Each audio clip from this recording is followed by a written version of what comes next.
Boa tarde a você conectado conosco aqui pelo Notícias Agrícolas. Está começando mais um boletim, já olhando para o fechamento do mercado lá na Bolsa de Chicago. A soja teve ganhos de 6, 7 pontos aí nos principais vencimentos. O milho, da mesma forma, encerrou de forma positiva também, porém com ganhos um pouco menores, entre 2 e 3 pontos nos principais vencimentos.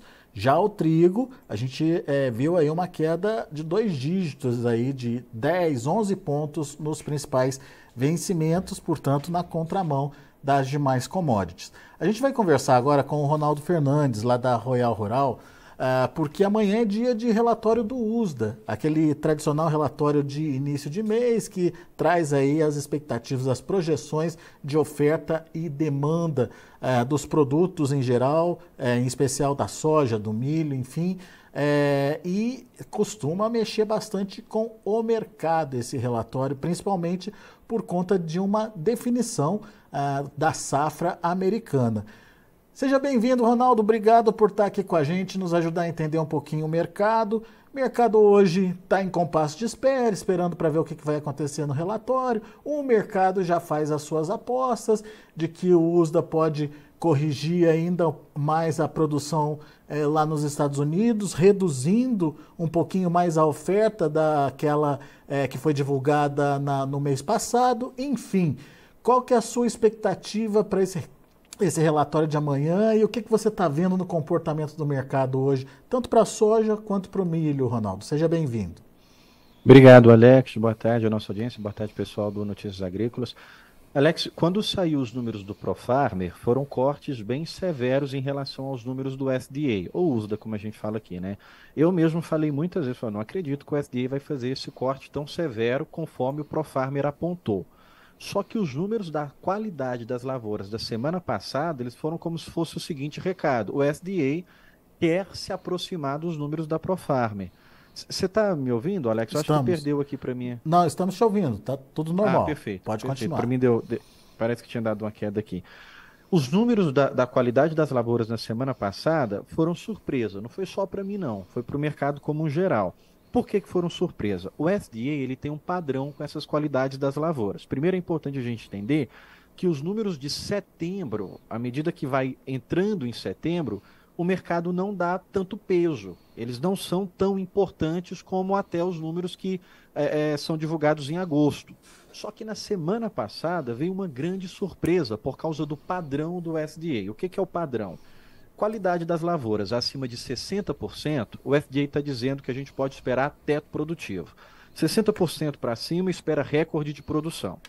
De 50% até 60%, ele está dizendo perda do teto produtivo, mas ainda uma boa lavoura. Ó, a gente está dizendo aqui que vai vir uma lavoura normal, teve as condições favoráveis para produzir dentro da área plantada de forma ok, não vai ser teto produtivo não, mas isso é uma boa média. Isso de 50% a 60%. Abaixo de 50%, o FDA está dizendo que vai ter quebra. Todas as condições de lavoura são assim. A gente até já discutiu muito aqui que é difícil você comparar uma condição de lavoura com outro ano, porque é uma tecnologia diferente. Esse ano mesmo, o milho plantado lá foi muito mais resistente a seco, o híbrido escolhido. Tem um estudo de uma universidade americana dizendo que 90% dos híbridos plantados esse ano foram mais resistentes à seca do que os híbridos do ano passado, uma tecnologia nova. Mas, enfim, o que o SDA fez na semana passada? Tinha qualidade de lavoura ali de milho 58%, soja, ele dizia, em vez da gente esperar uma boa produtividade, uma produtividade razoável, agora a gente espera perto de quebra, que ele caiu para 53%. Então foi uma queda muito drástica nas qualidades das lavouras e é dizer em alto bom som para o mercado, esperem corte na produção agora no relatório de amanhã. Só que para a soja tem um pega, uma coisa que o SDA dificilmente faz, que se espera também que ele aumente a área plantada. Eu acho muito improvável de acontecer. Na história do SDA, o relatório de setembro, eu não me recordo recente quando eles fizeram isso, se fizeram foi há muito tempo atrás, mas agora tem essa expectativa de que eles vão cortar a produtividade e vão aumentar a área para dar uma equilibrada. Então são dois cenários diferentes. Para o milho, a gente espera que venha ali perto de 380 milhões de toneladas, agora a gente está falando de 383. Deve ficar ainda acima de 380. Para a soja, a gente estava falando de 122 milhões, depois caiu para 117, agora caiu para 114. O mercado está esperando que amanhã vá para 112. 112 milhões de toneladas é a expectativa do mercado. Se o SDA coloca o número acima de 112, 113, um relatório que deveria ser altista, ele vira baixista, porque o mercado espera uma redução grande, e aí o relatório reduz, mas não reduz do jeito que o mercado esperava. Então, eu acredito que o SDA vai reduzir o 114, mas eu acho que expectativa de 112 pode ser um pouco demais. Eu acredito que é coerente, acredito que a expectativa do mercado está certa. Deveria sim vir uma produção de 112, mas tem esse peguinha aí de aumento de área que não é comum deles fazerem, que aí pode equilibrar a produção de soja um pouquinho para cima, Alex. Bom, então temos cenários um pouquinho diferentes aí quando você fala de soja e de milho. Mas vamos entender possíveis tendências então, Ronaldo. Vamos começar com o milho, vai. O milho, o que pode acontecer num primeiro momento, pelo que eu entendi, é o milho trabalhar aí abaixo ou em queda, pressionado aí, é isso? Já para tranquilizar o produtor que está ouvindo a gente, eu acredito que a gente vai viver os momentos de descolamento. Não é comum descolar Chicago e Brasil agora, porque a gente está no auge do nosso período de exportação. Então é natural que o milho brasileiro siga as tendências de Chicago. Se Chicago cair, o nosso preço interno cair, se Chicago sobe, mas agora nós acreditamos que vai ter descolamento. Nós acreditamos que Chicago pode continuar caindo, até porque com esse padrão que nós temos agora, a produção alta, por mais que vai ter corte, 380 milhões de toneladas de milho nos Estados Unidos é muito milho. Ninguém pode falar que é pouca coisa, 380 milhões. Ah, mas esperava 349, beleza. Depois cortou para 383, beleza. Agora vai cortar para 380. Ainda é muito milho, mesmo falando dos Estados Unidos. Então, 380 milhões de toneladas é uma grande produção. As exportações americanas não estão aquele suprassumo, porque o Brasil deve passar agora as exportações americanas e os Estados Unidos devem fechar com um estoque muito alto. Isso coloca Chicago num canal de 3,50 a 4 dólares por bushel. Dificilmente Chicago viria a tocar os 5 dólares ali nesse período pré e desenvolvimento da colheita. Isso quer dizer que o milho no Brasil vai continuar caindo? Deveria, mas a gente acredita que não vai, que vai descolar. Então, peraí, Ronaldo, vamos entender. Essa faixa de produção de 380 milhões de toneladas condiz com o milho entre 3 e 4,5, é isso?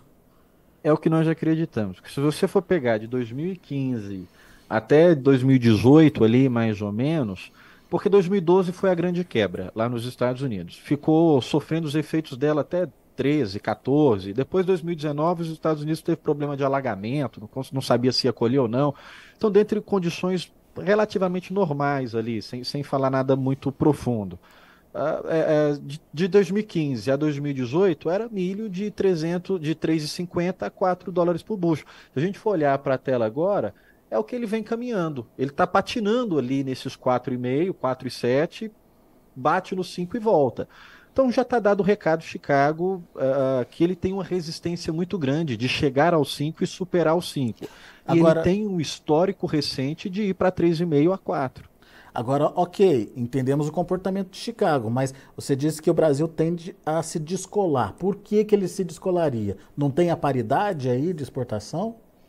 Perfeito. Dentro da paridade, a gente já tem um dólar ali que teve uma elevação forte. A gente teve dólar saindo de 4,60, 4,80, 4,90 e agora está sempre próximo aos R$ 5. Então, para quem está fechando exportação agora, vai fechar com dólar de R$ 5. Se a gente pegar a curva do dólar daqui 30 dias, 4,95, 4,97, 4,99 é o dólar nesse teto aí de R$ 5. Agora, por que faria o preço do milho não cair junto com Chicago? Justamente na correlação do prêmio. Não estou dizendo que os prêmios já estão atrativos, mas estou dizendo que eu acredito que os prêmios devam continuar atrativos. Primeiro fator, o milho no Brasil já caiu de forma que trava o mercado. Abaixo disso não saem muitos negócios novos. Então ele já chegou ali num patamar de piso que à medida que o comprador vai oferecer abaixo disso que já está agora, o produtor não vai vender. O problema de armazenagem que a gente tinha de uma grande safra, em grande parte já está resolvido. Muitos já conseguiram armazenar. Claro que tem os problemas pontuais, nada é 100%, mas uma grande parte já tá resolvida. Muitos contratos já foram fechados, tiraram o milho da lavoura. Agora aqui em Goiás está acabando, finalizando as últimas colheitas. Eu falo as últimas entregas, né? Porque muito já colocou em silo bolsa, quem não finalizou tudo. Então, primeiro porque o preço do milho, ele já chegou num patamar de resistência. Dali para baixo é difícil de ele ir. Segundo, porque tem uma demanda muito forte do milho brasileiro que ainda não está precificada, sobretudo a demanda chinesa. A China já está com quase 2 milhões de toneladas comprado para embarcar agora em setembro. Se você pega o line-up e olha para a Cófico, que é uma empresa estatal da China, ela tem mais de 3 milhões de toneladas ali já nomeadas que devem ir para a China. A China está sofrendo alagamentos constantes, perdeu parte da sua produção, pode perder ainda mais, e ela deve vir para o mercado para comprar milho. Há ainda as especulações de que só o milho brasileiro não vai conseguir atender a China, não só pelo preço, mas pelo volume que ela ainda pode precisar desse milho. Então a China, ela vai vir para o mercado, dar uma sustentada tanto no preço brasileiro como no preço americano. Para o preço americano, eu acredito que ela não vai conseguir subir o preço lá de forma muito significativa, primeiro porque ela vai concorrer com as usinas de etanol. As usinas de etanol já estão pagando um preço de prêmio interessante em relação às exportações de lá, então ela deve chegar. Eu não preciso pagar mais que a usina do etanol está pagando, já está acima do mercado, vou levar nessa linha. E é o momento de oferta por lá. Agora, o Brasil tem preços atrativos, já chegou a um nível ali que disso aqui para baixo não tem como comprar mais. Então, eu acredito que mesmo Chicago ainda tendo pressão de queda, isso vai respingar no preço do milho brasileiro, o comprador vai resistir em passar preços melhores, mas o prêmio tende a melhorar porque tem uma demanda que ainda não está precificada, que o mercado ainda não entendeu, porque não sabe o que que a China perdeu ou não. E perdeu muita coisa, deve perder mais coisas, isso não está quantificado ainda, então não tem como estar precificado. E aí é um dos momentos que a gente fala que tem descolamento. Chicago e milho brasileiro descola, mesmo a gente estando nos períodos da exportação brasileira. Olha só, setembro a gente já tem mais de 10 milhões de toneladas no line-up nomeado. Mês passado a gente fechou batendo ali nos 10 milhões. Então é ano de recorde, recorde, recorde das exportações. Parte disso já estava precificada, porque já era um número esperado, a gente superar 50 milhões de toneladas nas exportações, mas o que eu estou dizendo é que ainda pode vir demanda adicional que não estava no mercado, sobretudo do lado da China. Para a soja, eu acho que tem um pouco do efeito China também, Alex, que não está precificado, sobretudo porque a China começou a dar sinais de recuperação econômica, né? Ela estava ali na deflação, meses seguidos com a inflação negativa, e agora ela já está conseguindo recuperar. O problema da soja é que ela limitou as suas importações, não é uma regra, mas ela deu o recado: ó, nos próximos 5 anos eu não importo nada mais que 100 milhões de toneladas. Então, isso pode ser um limitador, mas a China também vai criar momentos de venda para a soja, oportunidades de repiques de alta. Mas no milho, eu acho que não está precificado ainda, e o milho brasileiro já pode estar caminhando para o seu final da baixa, lateralizar, para depois já querer uma alta agora, viu? É, né? Bom, então, ok, a soja, então, ela tem aí um momento de pressão, mas vai depender da demanda também da China. Como é que a China entra digamos, essa disputa pela soja no mercado internacional? O reflexo da China na soja, eu acho que ele vai ser muito mais do mercado financeiro, dizer, olha, a China está saindo aí da inflação, ela está conseguindo uma recuperação. O que que é isso? Quer dizer que ela está aumentando seu consumo. Só que eu acho que isso fica a pouco prazo, viu? É como a gente estava falando no início. Acredito que a soja ela tem ainda mais uma pressão de queda, porque é colheita. Mesmo Tá. que vai vir corte agora, pode subir um pouco, mas final de setembro, outubro e novembro, pode ainda a soja sofrer um pouco mais. A gente está falando ali de 13, quase 14 para Chicago. Ela pode vir testar um 12,80, um 12,90. Só que eu acredito que a queda para a soja, ela também é médio a curto prazo. E aí, Alex, vou fazer um parênteses aqui, porque tudo que eu falar da soja agora tem um "se" bem grande, que é o clima. Hum. A gente até estava brincando aqui, o Marco Antônio veio tomar um café conosco aqui na semana retrasada, na semana passada. Marco Antônio, minha avó fala que nunca viu chover em agosto. E a gente teve 4 dias, 5 dias de chuva boa em agosto aqui em Goiânia. Não é um medo, não, dessa chuva antecipar demais e cortar no período que a gente precisar. Não é a coisa mais rara do mundo, não, mas é incomum chover em agosto. E tem sim, de fato, esse receio da chuva se antecipar e na hora que precisar abrir o vazio, dia 20, dia 25, na maioria dos estados, faltar água para o período ali crucial do plantio da soja. Então, tudo que eu falar aqui a respeito de soja, acima da minha fala, acima do meu achismo, tem o clima. Então, hoje a gente tem um desenho preocupante do clima que aí pode fazer com que esse movimento de queda por causa da colheita americana seja ignorado, porque um clima no Brasil é muito mais pesado do que a própria colheita americana, porque o Brasil é o principal produtor e exportador de soja para o mundo. Então, dentro dos fundamentos, vamos deixar o clima um pouquinho de lado, o que que nós imaginamos? Tem pressão de queda para a soja de agora até talvez final de outubro, porque é colheita, porque é soja nova entrando no mercado, e faz de fato uma pressão. Mas não acredito que fique essa pressão de queda por muito tempo, porque a China vai precisar comprar, está dando sinais da melhora da economia, isso vai fazer com que a soja sinta um otimismo e suba um pouco. Agora, se o clima brasileiro patinar, aí essa pressão de baixa, essa pressão de alta, ela pode vir até agora, final de setembro para outubro, porque o clima brasileiro é o que manda acima de qualquer coisa, né? E eu estou falando com você aqui, dando uma olhada aqui para ver se não saiu a qualidade das lavouras, e Que eu é acho um que outro acabou de relatório, sair, ó. um outro relatório importante, né, Ronaldo? É até interessante, Alex, porque na semana passada a queda que veio para o relatório, como a gente estava discutindo aqui no início, foi extremamente surpresa. Porque, primeiro, o relatório de setembro ele começa a perder força. Porque o mercado entende que já a maioria das coisas já está definida. Então, setembro não cria assim uma ansiedade do mercado para o relatório. Só que, como teve uma queda muito grande, o milho saiu de 56 para 53, ó, o milho caiu agora de 53 para 52. 52. Boa e E a excelente, né? soja caiu de 53 para 52 também.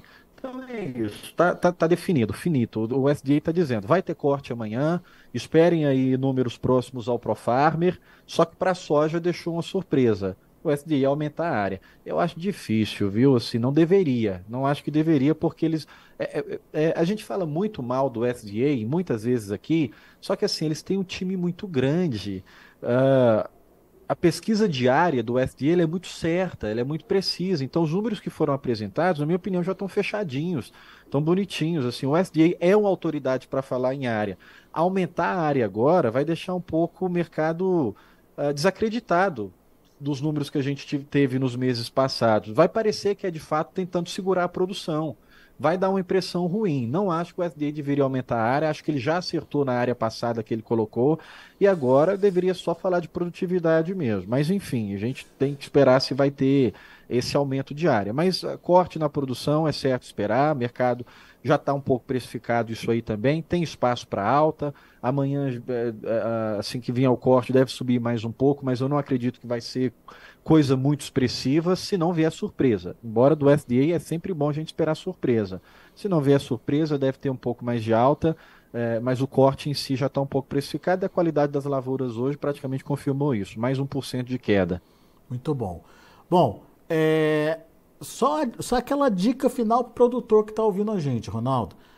O que ele pode fazer, dependendo desse resultado do relatório de amanhã, e se a soja der uma puxadinha, é hora de participar ou dá para esperar mais um pouco? Porque você falou que a partir de novembro pode ser que a situação melhore um pouco, né?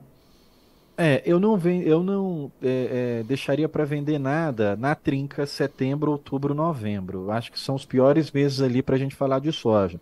Só que eu não esperaria até ele, sabe? Eu venderia antes. Agora, o produtor que já esperou até aqui, na minha opinião, é bom esperar um pouco mais. Eu acho que a gente não está nos melhores preços agora mais não. Ele veio caindo muito, vertiginosamente, e depois a soja lateralizou. A gente fala de preço de soja no Porto, 150, 151, e está assim há muito tempo. Então acredito que deu o recado, o mercado, ó, lateralizou, o espaço para queda agora é muito curto, e espaço para alta está com dificuldade porque tem a colheita americana. Vem mais uma pressão de queda, mas se puder O que que eu resistir a faço essa não? pressão de queda, eu acho que ele logo volta a ganhar mais força, pelo menos desses 150 no Porto, um pouquinho mais para cima. Para o milho, Alex, aí vale um ponto de atenção aqui, coisa que a gente discutiu com muitos produtores nossos aqui. Ronaldo, tem perspectiva do milho continuar caindo? Tem. Caindo quanto? Conforme a gente já falou, deve cair R$ 1 ou R$ 2 para depois voltar a subir. Mas voltar a subir a quanto?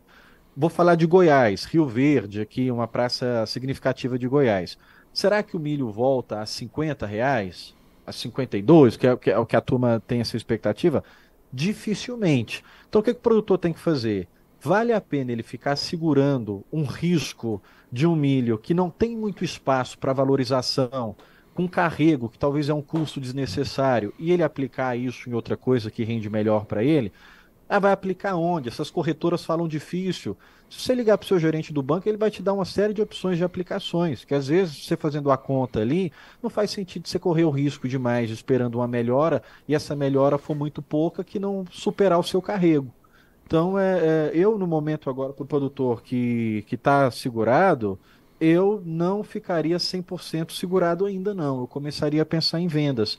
O milho pode vir oportunidades lá para frente para ser bem assim, bem taxativo e correr o risco do pessoal depois pegar e fazer corte e falar o que que esse cara falou lá. Eu acredito que os preços melhores para o milho, eles vão ser de fevereiro em diante.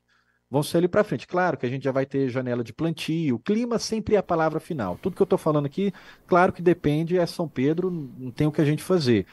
Se o clima, como diz um amigo, o Ronaldo é analista, não é mãe de Ná, então não pode, não pode ficar prevendo tudo que é tipo de coisa, senão eu estou dando chute aqui, não estou sendo lógico. Dentro das lógicas, o clima favorável, eu acredito que fevereiro seria o melhor momento ali de preços bons pro preço bom para o milho. O histórico é sempre esse, fevereiro, março é o pico ali da entre safra, mas não acredito que vai vir uma alta vertiginosa que vale a pena o risco. Então, lateralizou, segurou as quedas. Daqui eu acho que não tem espaço para tanta queda, mas ainda tem. Talvez valha a pena pensar em fazer a venda e colocar numa aplicação que renda de uma forma melhor e mais segura. Boa, Ronaldo. Meu caro, muito obrigado mais uma vez pela participação. Amanhã estaremos juntos de olho aí no relatório de oferta e demanda do USDA. Qualquer novidade, qualquer imprevisto, enfim, qualquer diferença que você notar, avisa a gente aqui para a gente poder debater esse tema. Combinado? Aviso sim. Combinado, Alex. Valeu, Ronaldo. Abraço para você. Até a Um próxima. abraço, até a próxima, meu amigo.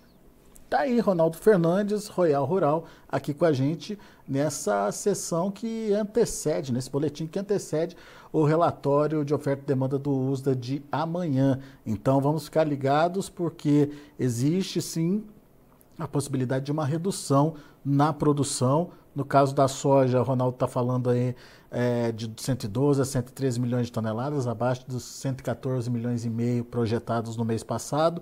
O milho também um pouco abaixo aí desses números, mas o Ronaldo disse que a situação pior aí seria para o milho, que daí sim ele teria motivação para ficar abaixo dos atuais patamares de preços que estão sendo praticados nesse momento. A soja ela pode ter uma pressão inicial nos preços por conta da chegada da safra, por conta, enfim, da exportação reduzida nos Estados Unidos, mesmo sendo uma safra mais apertada, com 112 milhões de toneladas, ainda assim tem um período aí de chegada de safra que pode talvez não pressionar os preços, mas evitar um movimento de alta.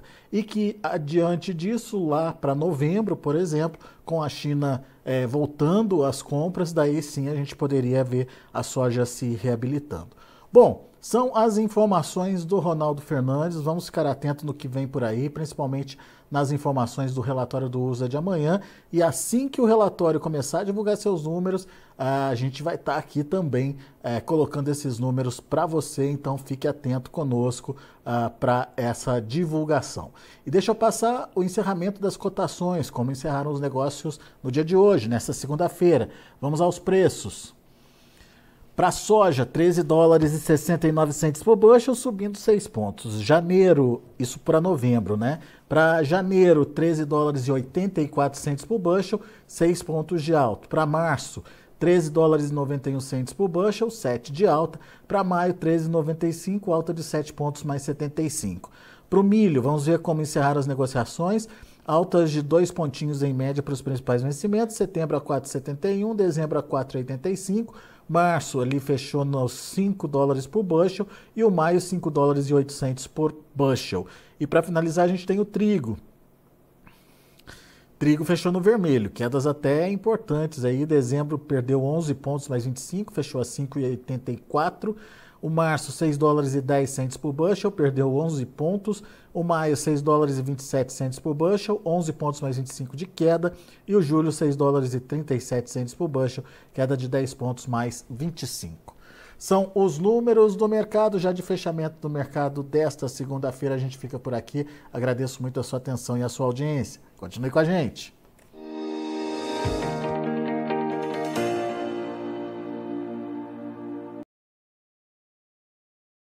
Participe das nossas mídias sociais, no Facebook, Notícias Agrícolas, no Instagram, @Notícias Agrícolas e em nosso Twitter, @Noteagri. E para assistir todos os vídeos, se inscreva no YouTube, na Twitch, no Notícias Agrícolas Oficial.